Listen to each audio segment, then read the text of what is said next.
कमला अपने दो बेटों अनिल और सुनील के साथ रहा करती थी। बड़े बेटे अनिल की शादी तो उसने कब से कर दी थी। बड़ी बहू एक गरीब घर से थी, लेकिन बहुत ही सीधी सादी और संस्कारी थी। वो कमला का बहुत ख्याल रखती थी। वैसे तो सब कुछ ठीक था, लेकिन कमला के जीवन में केवल एक ही दुख था कि उसने अभी तक पोते पोती का मुंह नहीं देखा था। रोज की तरह आज भी श्यामा अपनी सास के लिए चाय लेकर आई और देती हुई बोली, माँ जी ये लीजिए, चाय पी लीजिए। माँ जी मैंने रसोई का सारा काम खत्म कर दिया है और आज आपके कमरे की सफाई भी कर दी है। आप कह रही थी ना कि आपके सर में दर्द है, लाओ मैं आपके सर में थोड़ा सा तेल लगा देती हूँ। श्यामा तेल लाती है और अपनी सास के सिर में लगाने लगती है। तब उसकी सास कहती है, बहू वैसे तो तेरी हर बात अच्छी है, गरीब घर की होने के बाद भी तूने मेरे घर को बहुत अच्छी तरीके से मैनेज कर लिया है। मुझे तेरा सब कुछ पसंद है। बस ये समझ में नहीं आता कि भगवान मुझे पोते पोती का मुंह कब दिखाएंगे। माँ जी ये मेरे हाथ में तो नहीं है। मैं तो रोज भगवान से प्रार्थना करती हूँ कि आपकी ये तमन्ना जल्दी ही पूरी हो जाए। मुझे पूरा विश्वास है माँ जी कि मैं जल्दी ही माँ बनूंगी। ठीक है बहू, तेरे ससुर जी भी आते होंगे, जरा उनके लिए चाय के साथ पकौड़े भी बना कर ले आ। ठीक है माँ जी, मैं अभी लाती हूँ। तब तक श्यामा के ससुर भी आ गए। श्यामा ने गरम गरम चाय और पकौड़े बनाकर उन्हें खिलाए। ससुर जी बहुत खुश हो गए और बोले, बहू तेरे हाथों में तो बड़ा ही स्वाद है, भगवान तेरी हर इच्छा पूरी करे। श्यामा ये सुनकर बहुत खुश हो जाती है। ऐसे ही समय बीत रहा था। अब कमला ने अपने दूसरे बेटे सुनील की भी शादी कर दी। सुनील की पत्नी शीतल एक बहुत बड़े बिजनेसमैन की बेटी थी। जब वो घर आई तो अपने साथ बहुत बड़ी बड़ी संदूकें और अलमारियां लेकर आई, जो कपड़ों से पूरी तरह भरी हुई थी। ये देखकर कमला बोली, अरे बहू इतने सारे कपड़े। हाँ मुझे कपड़े पहनने का बहुत शौक है, इसलिए मेरे पिताजी ने इतने सारे कपड़े दिलाए हैं।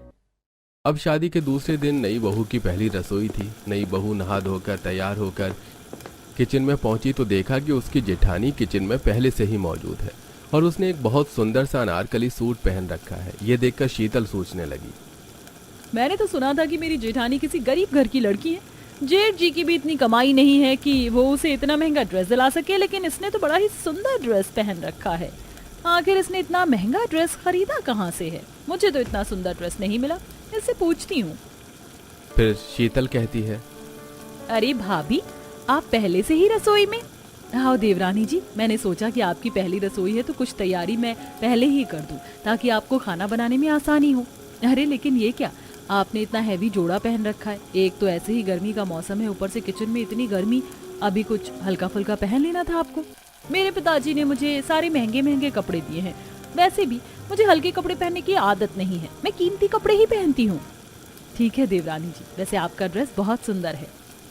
ऐसा कहकर श्यामा काम में लग जाती है। फिर शीतल उससे पूछती है, वैसे भाभी आपका ड्रेस भी बहुत सुंदर लग रहा है, कहाँ से खरीदा आपने? अरे ये मैंने कहीं से नहीं खरीदा, ये मैंने खुद अपने हाथों से सिला है। अच्छा तो आप कपड़े भी सिलती हैं? हाँ मैं अपने कपड़े खुद ही सिलती हूँ, मुझे अच्छा लगता है। अच्छा शीतल अब तुम खाना बना लो, मैं चलती हूँ। अगर मेरी किसी मदद की जरूरत पड़े तो मुझे आवाज दे देना। ऐसा कहकर श्यामा वहां से चली जाती है और शीतल सोचती है, क्या भाभी सच कह रही है? इतना सुंदर ड्रेस उन्होंने खुद बनाया होगा। हो भी सकता है, वैसे भी जिनके पास पैसों की कमी होती है वो ऐसे ही सूट बनाना सीख जाते हैं। मुझे तो ये सब चिंता करने की जरूरत ही नहीं है। ऐसा कहकर शीतल भी अपने काम में लग जाती है। धीरे धीरे समय आगे बढ़ रहा था। श्यामा हमेशा की तरह बहुत जिम्मेदार थी। वो अपने सारे काम समय पर कर लेती थी और कभी भी शीतल का इंतजार नहीं करती थी। इसीलिए घर के सभी लोग श्यामा को बहुत प्रेम करते थे, लेकिन शीतल को इससे बहुत जलन होती थी। अब शादी को कुछ महीने बीत चुके थे। एक दिन शीतल अपने पति से बोली, सुनील मुझे कुछ पैसों की जरूरत है, मैं अपने लिए एक अच्छी सी ड्रेस खरीदना चाहती हूँ। वैसे भी जब से शादी हुई है मैंने कोई भी अच्छी ड्रेस खरीदी नहीं है अब तक। सुनील कुछ सोचता है, फिर 5,000 रुपए से दे देता है। ये देखकर शीतल कहती है, सिर्फ 5,000 रुपए? इतने पैसे से क्या होगा? खैर कोई बात नहीं, कुछ पैसे मेरे भी पास रखे हुए हैं, मैं इन सबको मिलाकर अपने लिए एक ड्रेस ले लेती हूँ। इसके बाद शीतल श्यामा के पास जाती है और कहती है, भाभी मुझे एक अच्छी सी ड्रेस खरीदना है, मैं मार्केट जा रही हूँ, चलिए ना आप भी अपने लिए एक अच्छी ड्रेस खरीद लीजिए। आपने भी तो ना जाने कितने दिनों से अच्छी ड्रेस नहीं खरीदी होगी। शीतल, मुझे ड्रेस खरीदने की जरूरत नहीं पड़ती, मैं तो खुद ही सिलती हूँ ना। खैर तुम कह रही हो तो मैं उनसे कुछ पैसे ले लेती हूँ। मैं कुछ कपड़ा और स्टोन वगैरह ले आऊंगी, उससे मैं अपने लिए ड्रेस बना लूंगी। उसके बाद श्यामा भी अपने पति से कुछ पैसे ले लेती है। वो लोग बाजार जाते। शीतल ने मॉल से अपने लिए एक अच्छा सा ड्रेस खरीदा। श्यामा ने लोकल मार्केट से अपने लिए कुछ कपड़े और कुछ लेस के साथ ही सजावट की कुछ चीजें खरीदी और दोनों घर आ गए। अगले दिन दोनों ही शादी में जा रहे थे। दोनों बहुएं तैयार होकर बाहर आईं। कमला ने दोनों को देखकर कहा, अरे वाह, आज तो मेरी दोनों बहुएं बड़ी ही सुंदर लग रही हैं। लगता है तुम दोनों ने ही मॉल से नई ड्रेस खरीदी है। नहीं माँ, शीतल ने ड्रेस खरीदी है, मैं तो कपड़ा लेकर आई थी और खुद ही सिलाई की है। हाँ बहू, तेरे हाथ में तो बड़ा ही गुण है। बड़ी सुंदर ड्रेस ली है तूने। तेरी ड्रेस शीतल की ड्रेस से कुछ कम नहीं लग रही। श्यामा की तारीफ सुनकर शीतल जल जाती है, लेकिन वो कुछ नहीं कह पाती। वो लोग शादी में चले जाते हैं। ऐसे कुछ दिन बीत जाते हैं। एक दिन शीतल को पता चलता है कि वो प्रेग्नेंट है। वो खुश होते हुए अपनी माँ को फोन करती है और कहती है, माँ, एक खुशखबरी है, मैं प्रेग्नेंट हूँ। अरे वाह बेटी, ये तो बहुत अच्छी खबर है। तेरा जीवन बदलने वाला है। तूने अपने घर वालों को बताया नहीं? बस माँ, बताने ही जा रही थी। तुम्हें पता है ना कि श्यामा भाभी की शादी को इतना समय हो गया है, लेकिन वो अभी तक प्रेग्नेंट नहीं हुई है। और माँ जी को तो पोता पोती खिलाने की कितनी तमन्ना है। जैसे ही वो सुनेंगी वो बहुत खुश हो जाएंगी कि जो जेठानी जी अभी तक नहीं कर पाई वो मैंने कर दिया। हाँ बेटी, तू सही कह रही है। अब तो तेरे ठाट बाट अलग होंगे, तुझे तेरे ससुराल वाले और ज्यादा प्यार करेंगे। तो तू जल्दी से जा और अपनी सास को ये खुशखबरी दे। ठीक है माँ, मैं अभी जाती हूँ। शीतल बहुत खुश होते हुए अपनी सास के कमरे की तरफ बढ़ती है। जैसे वो अपनी सास के कमरे के दरवाजे से अंदर पैर रखती है तो सुनती है कि उसकी जेठानी अपनी सास को बता रही थी, माँ जी, बड़े दिनों बाद मेरे जीवन में खुशी का मौका आया, इसीलिए सोचा सबसे पहले आपको ही बताऊं। माँ जी, मैं माँ बनने वाली हूँ। अरे वाह बेटा, ये तो बहुत खुशी की बात है। शीतल ये सुनकर पूरी तरह जल जाती है और कमरे के अंदर आती हुई कहती है, माँ जी, मैं भी आपको यही बताने आई थी कि मैं भी प्रेग्नेंट हूँ। अच्छा, मेरी दोनों बहुएं एक साथ प्रेग्नेंट है। इससे बड़ी खुशी की खबर तो कोई हो ही नहीं सकती। आज तो मैं भगवान को डबल प्रसाद चढ़ाऊंगी।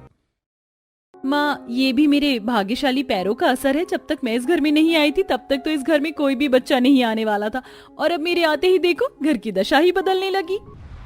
शीतल ये कहते हुए श्यामा की तरफ देखती है और श्यामा शीतल को देखकर मुस्कुरा देती है। फिर कमला कहती है, बहू, इतनी बड़ी खुश खबरी है, चल हम तेरे ससुर को बताते हैं, वो भी ये सुनकर बहुत खुश हो जाएंगे। सभी लोग हॉल में आते हैं जहां ससुर जी न्यूज़पेपर पढ़ रहे थे। कमला उनके हाथ से न्यूज़पेपर लेकर एक तरफ रखती है और कहती है, हाजी छोड़ो ये न्यूज़पेपर पढ़ना। आज की सबसे बड़ी खबर तो मैं तुम्हें सुनाने वाली हूँ। हमारी दोनों बहुएं माँ बनने वाली हैं। क्या सचमुच? कमला, ये तो बहुत ही खुशी की बात है। तू आज से मेरी दोनों बहू का बहुत ध्यान रखना, और हाँ, उन्हें खाने पीने किसी चीज की कमी मत होने देना। ऐसे ही कुछ समय बीत जाता है। एक दिन श्यामा के ससुर कमला से कहते हैं, कमला, हमारी बहू की गोद भराई की रस्म करने का समय आ गया है। तू गोद भराई की सारी तैयारियां कर ले। हम अपनी दोनों बहुओं की गोद भराई बहुत अच्छी तरह से करेंगे। हाँ हाँ जी, आप बिल्कुल चिंता मत कीजिए, मैं सारी तैयारी कर लूंगी। इसके बाद कमला दोनों बहुओं को बुलाती है और कहती है, तुम दोनों की गोद भराई की रस्म करनी है हमें। किसी चीज में कोई कमी नहीं रहनी चाहिए। और ये लो, हमारी तरफ से तुम दोनों 10,000 रुपए रख लो। अपने अपने लिए जाकर बाजार से अच्छे कपड़े ले आओ। मेरी दोनों बहुएं अपनी गोद भराई के दिन परियां लगनी चाहिए। माँ जी, आपका बहुत बहुत धन्यवाद। हालांकि इतने पैसों की कोई जरूरत नहीं थी। क्यों जरूरत नहीं थी भाभी? ये पैसे तो बहुत कम है। इतने पैसों में कोई बहुत अच्छी ड्रेस नहीं आ सकती। बहू, मेरे पास जो थे मैंने दे दिए। अब तुम लोग चाहो तो अपने अपने पतियों से कुछ और पैसे मांग सकती हो। रात को जब सुनील कमरे में आता है तो शीतल उससे कहती है, सुनील, तुम्हें पता है ना कि एक हफ्ते बाद हमारी गोद भराई है और मैं अपनी गोद भराई में बहुत सुंदर ड्रेस पहनना चाहती हूँ। और मैंने तो हरीश मल्होत्रा के ब्रांड से बात भी कर ली है। उन्होंने मुझे 3 लाख की एक ड्रेस ऑफर की है जो मुझे बहुत पसंद आई है। बस मुझे वही ड्रेस चाहिए। आप मुझे बस 3 लाख रुपए दे दो। वैसे भी माँ जी ने मुझे केवल 10,000 रुपए दिए। इसमें तो कुछ भी नहीं आता है, तुम्हें तो पता है। 3 लाख की? शीतल, तुम पागल हो गई हो क्या? इतनी महंगी ड्रेस भला गोद भराई में कौन पहनता है? क्यों? क्यों नहीं पहन सकती मैं इतनी महंगी ड्रेस? अपने घर के हर फंक्शन में मैंने बहुत ही महंगी ड्रेस पहनी है और इस बार भी पहनूंगी, बस बात खत्म। आप तो मुझे पैसे दे दीजिए बस। देखो शीतल, तुम्हें तो पता है कि मेरे पास इतने पैसे नहीं हैं। मैं तुम्हें इतने पैसे नहीं दे पाऊंगा। भाभी को देखो, वो कितने कम पैसों में कितनी सुंदर ड्रेस सिलकर पहन लेती हैं। ऐसे ही तुम भी कम पैसों में ड्रेस पहन लो या फिर भाभी से ही सिलवा लो। तुम कुछ भी बोल रहे हो सुनील। मैं अपना ड्रेस भाभी से क्यों सिलवाऊं? मैं तो वही ड्रेस पहनूंगी जो मैंने पसंद की है अपने लिए। और रही बात पैसों की, तो आपने ही तो मुझे तिजोरी में रखने के लिए पैसे दिए थे ना, उसी में से पैसे निकाल कर मुझे दे दो। देखो शीतल, मैं अपनी जॉब स्विच करके एक नया बिजनेस स्टार्ट करना चाहता हूँ और बस मैंने उसी के लिए कुछ सेविंग्स कर रखी है और अपनी सेविंग से मैं पैसे नहीं निकाल सकता। तुम इतनी महंगी ड्रेस का सपना छोड़ दो और कोई सिंपल सी ड्रेस पहन लो। ऐसा कहकर सुनील सो जाता है। शीतल को सुनील पर बहुत गुस्सा आता है और वो कर भी क्या सकती थी। अगले दिन श्यामा शीतल के पास आती है और कहती है, शीतल, मैं बाजार जा रही हूँ अपनी गोद भराई के लिए कपड़े और स्टोन लेस वगैरह लेकर आऊंगी, जिससे मैं अपनी ड्रेस बना सकूं। तुम भी मेरे साथ चलो, चाहे तो तुम मार्केट से ड्रेस खरीद लेना, तुम चाहो तो मैं तुम्हें सिलकर भी दे सकती हूँ। नहीं नहीं भाभी, अभी मेरी तबीयत ठीक नहीं है, मैंने इस बारे में अभी कुछ सोचा भी नहीं है। आप जाइए, मैं फिर कभी चली जाऊंगी। अब श्यामा बाजार जाती है। वो अलग अलग कई दुकानों से देखकर अपने लिए ड्रेस बनाने के लिए अच्छे कपड़े खरीदती है, लेस खरीदती है, स्टोन खरीदती है और अलग अलग तरह की चीजें भी खरीदती है और घर आ जाती है। फिर दोनों बहुएं साथ में खाना बनाती हैं और रात होने पर श्यामा अपनी मशीन लेकर अपने कमरे में सिलाई करने बैठ जाती है। रात हो चुकी थी और सुनील अपने कमरे में जाता है। थोड़ी देर बाद सुनील कमरे से बाहर आता है और अपनी माँ को आवाज देता है, माँ कहाँ है? सभी लोग बाहर आइए। क्या हुआ बेटा, इतनी रात को शोर क्यों मच रहा है? माँ, शोर न मचाऊं तो और क्या करूं? मैंने अपनी जॉब से जो कुछ पैसे सेव करके अपने बिजनेस के स्टार्टअप के लिए रखे थे वो चोरी हो गए और शीतल भी कह रही है कि उसे कुछ नहीं पता। ये कैसे हो गया? आज तक तो हमारे घर से कभी पैसे चोरी नहीं हुए। माँ, यही तो मैं भी कह रहा हूँ कि आखिर मेरे पैसे कहाँ गए? बेटा, तेरे कमरे में तो शीतल रहती है ना, तुझे शीतल से पूछना चाहिए ये बात।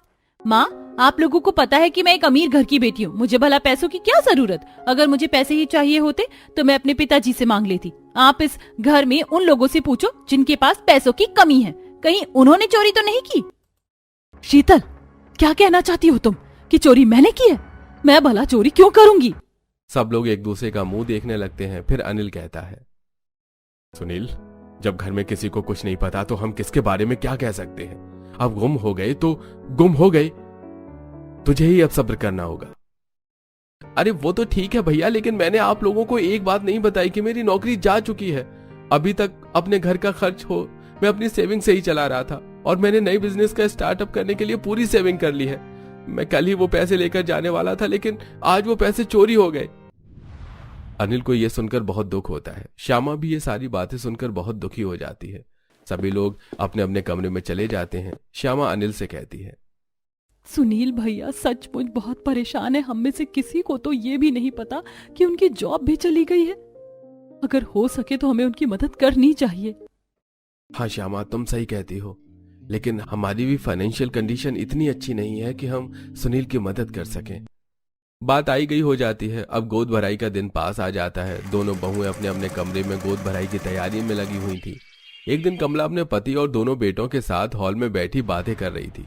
तभी शीतल बाजार से घर आई और अपनी सास को एक कीमती लहंगा दिखाते हुए बोली, माँ जी देखिए, मैंने ये लहंगा अपनी गोद भराई पर पहनने के लिए खरीदा है। सभी लोग वो लहंगा देखकर चौंक गए। सुनील बोला,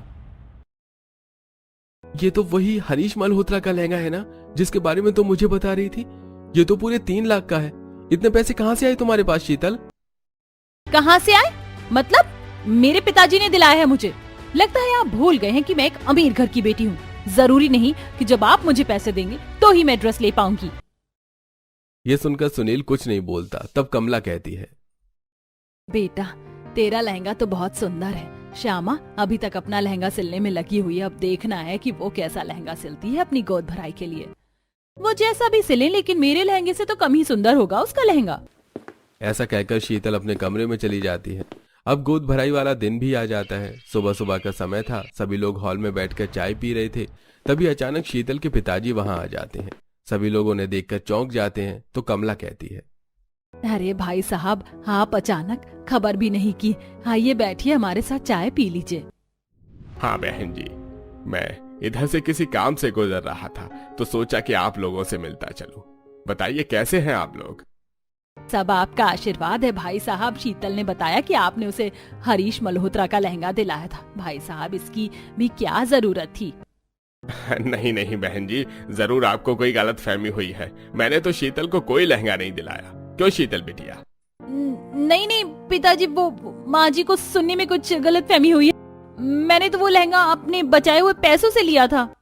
ठीक है बेटा, किसी चीज की जरूरत हो तो मुझे जरूर बताना। अच्छा मैं चलता हूँ, मुझे थोड़ा काम है, जाना है। ऐसा कहकर शीतल के पिताजी वहां से चले जाते हैं। अब सभी लोगों को यह समझने में देर नहीं लगती कि पैसे शीतल ने ही चुराए थे। सुनील शीतल को एक जोरदार थप्पड़ मारता है और कहता है, तुम्हें शर्म नहीं आती शीतल? पैसे तुमने चुराए और इशारा तुम भाभी की तरफ कर रही थी। क्या हो जाएगा इतना महंगा लहंगा पहनकर? तुम ही रहोगी ना? मैंने तुम्हें बताया था कि ये पैसे मैंने अपने नए बिजनेस के स्टार्टअप के लिए रखे हैं, लेकिन तुम्हें अपनी इतनी पड़ी है कि तुमने मेरे बारे में एक बार भी नहीं सोचा। अरे लानत है तुम जैसी पत्नी पर। तुमने मेरे साथ साथ अपने आने वाले करियर और भविष्य दोनों को खतरे में डाल दिया है। सुनील ऐसा कहकर वहां से चला जाता है। इसके बाद एक एक करके सभी लोग वहां से चले जाते हैं। शीतल अकेली सोफे पे बैठकर रो रही थी। दूसरी तरफ श्यामा अपने कमरे में परेशान होकर इधर उधर घूम रही थी। वो अपने पति से कहती है, देवर जी कितने परेशान हैं, मुझे उन पर बहुत दया आ रही है। कुछ भी हो, हमें उनकी मदद करनी ही होगी। कोई तो तरीका बताइए जिससे हम उनकी मदद कर सके। मैं उन्हें इस तरह दुखी नहीं देख सकती। श्यामा, मैं भी सुनील की मदद करना चाहता हूँ, लेकिन मेरे पास ऐसा कोई तरीका नहीं है जिससे मैं उसकी मदद कर सकूं। बातें करते समय अनिल का ध्यान अचानक श्यामा के बने हुए लहंगे पर जाता है, जो कि श्यामा ने सिलकर अपने बेड पर रखा हुआ था। अनिल को वो लहंगा देखकर एक आइडिया आता है और वो श्यामा से कहता है, श्यामा, तुम्हें पता है तुमने ये लहंगा बहुत सुंदर बनाया है। ये हमारे काम आ सकता है। क्या मतलब है आपका? श्यामा, तुम्हें पता है कि ऐसे लहंगे ऑनलाइन बहुत महंगे बिकते हैं। इनकी कीमत लाखों में होती है। तुम इंस्टा पर इस लहंगे की रील बनाकर डालो। अगर किसी को पसंद आ गया तो वो अच्छे दामों में तुमसे यह लहंगा खरीद लेगा और फिर हम वो पैसे सुनील को दे देंगे। लेकिन तुम ये लहंगा बेचना चाहती हो या नहीं, ये पूरी तरह तुम पर डिपेंड करता है, क्योंकि तुमने इस लहंगे को बड़े प्यार से अपनी गोद भराई के लिए सिला था ना। कैसी बातें कर रहे हैं जी आप? मेरी गोद भराई तो एक साधारण कपड़ों में भी हो जाएगी। अगर मैं इस लहंगे को बेचकर देवर जी की मदद कर सकती हूँ तो जरूर करूंगी। अब श्यामा उस लहंगे की रील बनाकर इंस्टा पर डाल देती है। एक अमीर लड़की को वो लहंगा बहुत पसंद आ जाता है। फोन पर वो बात होती है और वो लड़की घर से ही 4 लाख देकर वो लहंगा खरीद कर ले जाती है। माँ जी, ये लीजिए, मैंने अपने लहंगे को ऑनलाइन इंस्टा पर सेल कर दिया। उससे ये 4 लाख रुपए आए हैं। हम ये देवर जी को दे देते हैं, इससे उनकी समस्या भी हल हो जाएगी। बहू, तेरा दिल सचमुच बहुत बड़ा है। तूने अपने लिए बनाया हुआ लहंगा अपने देवर के लिए बेच दिया। कमला सभी को आवाज देकर बुलाती है और ये बात सभी को बताती है। भाभी, मैं आपका ये एहसान जीवन भर नहीं भूलूंगा। यह सब सुनकर शीतल को मन ही मन एहसास होता है कि उसने कितनी बड़ी गलती की है। श्यामा भाभी का दिल कितना बड़ा है। मैंने तो हमेशा ही उन्हें नीचा दिखाने की कोशिश की, यहाँ तक कि उन्होंने अपना लहंगा भी बेच दिया। श्यामा भाभी सभी की कितनी फिक्र करती हैं। शीतल अपने कमरे में जाती है और अपनी एक फ्रेंड को फोन करती है और कहती है, प्रभा, तुझे याद है ना, मुझे तो उस दिन हरीश मल्होत्रा के स्टोर पर मिली थी। हाँ हाँ याद है, तूने इतनी सुंदर ड्रेस ली थी। मुझे भी वो ड्रेस बहुत पसंद आई थी और मैंने तुझसे कहा था कि वो ड्रेस तू मुझे दे दे, पर तूने मुझे नहीं दी। मैंने वो ड्रेस अब तक नहीं पहनी है। अगर तुझे वो ड्रेस चाहिए तो तू वो ले जा, मैं अपने लिए कुछ और ले लूंगी। लेकिन तू वो ड्रेस क्यों नहीं पहन रही है? वो सब मैं तुझे बाद में बताऊंगी। अभी मुझे पैसों की जरूरत है। तू चाहे तो मुझे कुछ कम पैसे दे देना, लेकिन वो ड्रेस तू मुझसे ले जा। मुझे पैसे अभी चाहिए। शीतल अपनी सास को बताकर घर से चली जाती है। वो प्रभा को ड्रेस दे देती है और प्रभा से मिले पैसों से वो 2 नई ड्रेस लेती है और अपने घर आती है। फिर सभी के सामने वो श्यामा को एक ड्रेस देती है और कहती है, श्यामा भाभी, मुझे माफ कर दो। मेरी इतनी सारी गलतियों के बाद भी आपने कभी मेरे लिए कुछ बुरा नहीं सोचा। मुझे अपनी गलती का एहसास हो चुका है। मैंने अपनी ड्रेस को सेल कर दिया और उन पैसों से मैं 2 सेम ड्रेस लेकर आई हूँ। ये सुनकर सभी लोग बहुत खुश हो जाते हैं। श्यामा वो ड्रेस खुशी खुशी ले लेती है। उसके बाद कमला सुनील से कहती है, बेटा, हम सबने शीतल को माफ कर दिया, अब तू भी उसे माफ कर दे। अब सुनील भी उसे माफ कर देता है। शाम को गोद भराई की रस्म शुरू होती है। दोनों बहुएं एक जैसा लहंगा पहनकर बाहर आती हैं। वो दोनों बहुत सुंदर लग रही थी। सभी मेहमानों की नजर उन दोनों पर ही थी। कमला को अपनी बहुओं को देखकर बहुत गर्व होता है और उन दोनों की गोद भराई भी हंसी खुशी हो जाती है।